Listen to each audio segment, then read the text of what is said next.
Hello and welcome to this Python tutorial. Well, I hope the homework went well. I hope you've obtained some interesting results. And without waiting, I'm going to complete the backward elimination so that you can see if you obtain the same result as what we are about to obtain, and mostly so that you can see how we complete backward elimination up to the end. So let's do this. So in the previous tutorial, we went up to building this regressor without the state independent variable, and that completed the step 5 here of the backward elimination algorithm. And so now we need to go back to step 3 to look again for the independent variable that has the highest p-value, and then we need to compare it to the significant level to decide if we need to remove this independent variable with the highest p-value. So what we simply have to do right now is just to select all this, and all in once, this will remove the independent variable from xopt. This will fit the model without the predictor that we just removed, and then we will get the new table with the new results and the new p-values, which is perfect because actually you see in this slide that when we fit this model without the variable that we just removed, we need to go back to step 3, which is of course to look again at the predictor that has the highest p-value, but with the new team of independent variables. So without the independent variable that we just removed. Okay, so let's do this. Okay, so let's select these 3 lines, and you will see that it's all going to be very easy now. All right, so that's the new table.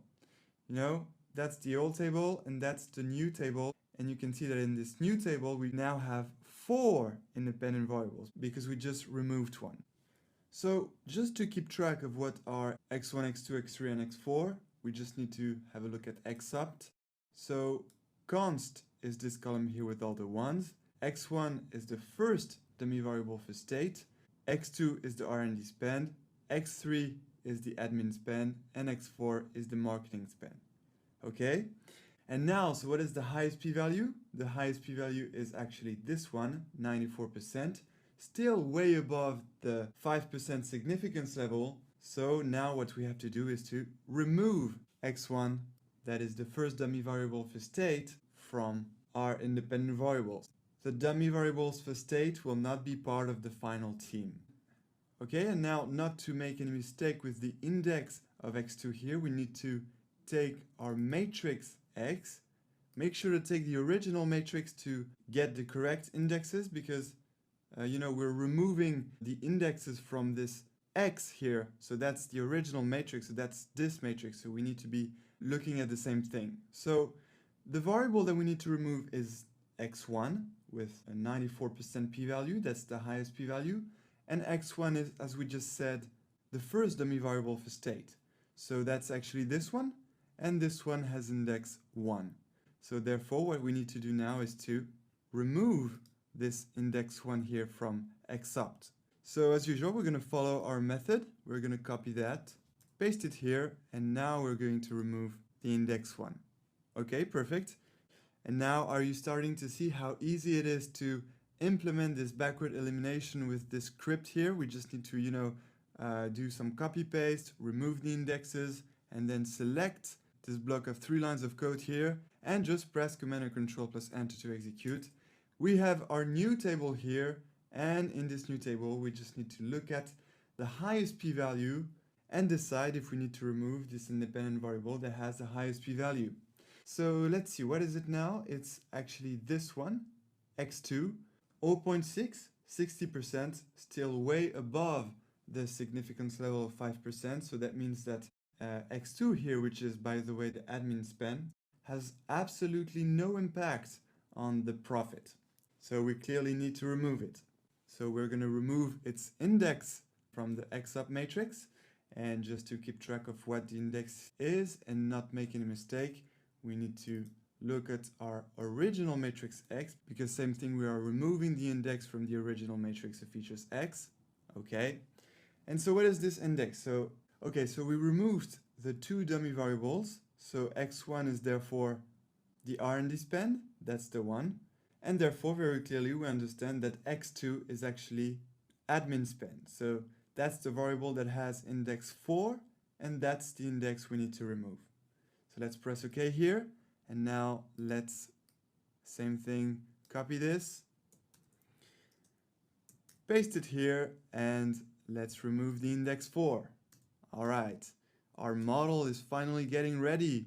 Maybe that's the final team, maybe, because that's the constant, so maybe the independent variables with indexes 3 and 5, that is R&D spend and marketing spend, compose the final team of our independent variable that make the best team to predict the profit. So let's see, we'll find out about that right now. And let's press Command and Control plus Enter to execute this. And let's have a look at this new table with therefore only 2 independent variables, so the R&D spend and the marketing spend. And let's look at the highest p-value now. The highest p-value is 0.06. Oh, by the way, there's 0.000 here for this x1.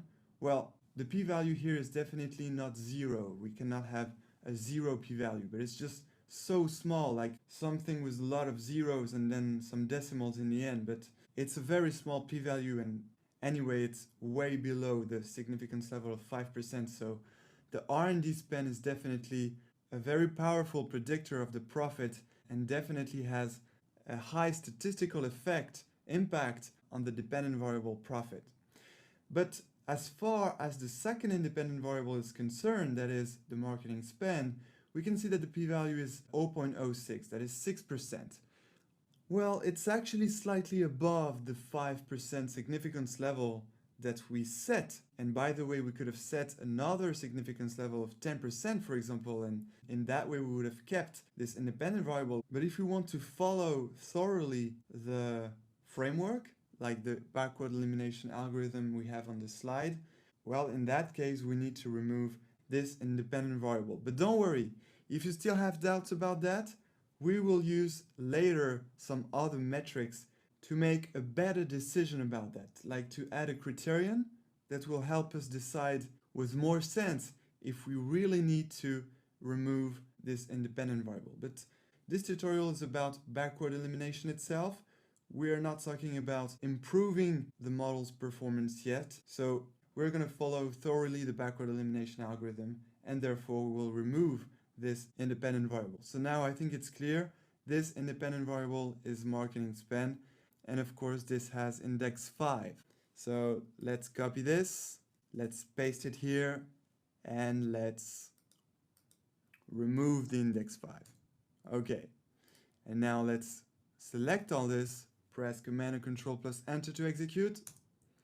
And here is our final table with therefore only one independent variable, that is of course the R&D spend, and obviously the p-value is very, very small, which definitely makes the R&D spend a very powerful predictor of the profit.